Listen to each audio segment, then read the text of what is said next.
Di malalis ang kakurat sa tibuok Diocese sa Tagbilaran o sa tibuok rehiyon sa Visayas.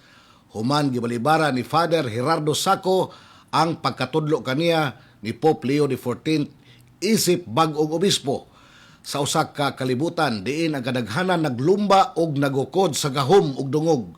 Ang gihimo ni Father Saco usa ka talagsaon o gamhanan nga pagtulunan.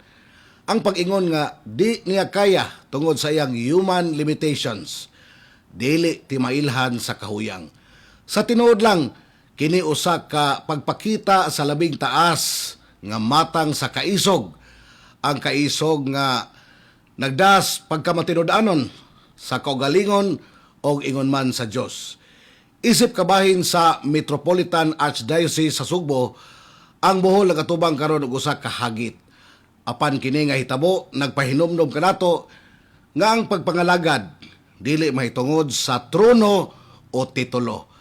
Ang pagdumili ni Father Saco naghatag og proteksyon sa dioceses kay mas maayo pa ang bakante nga lingkuranan kaysa usa ka leader nga ang kasing-kasing puno sa pagduha-duha o kakulang sa disposisyon. Gipakita niya kanatong tanan sa mga leader man sa simbahan o sa gobyerno nga ang integridad mas labaw pa kaysa bisan unsang posisyon. Ang iyang pagbalibad sa Vatican usa ka dakong sakripisyo alang sa kaayuhan sa mga magtotoo. Di man nato makita si Father Saco nga magsulob sa korona sa obispo, apan nakita nato kaniya ang tinuod nga hulagway sa usa ka sulugoon.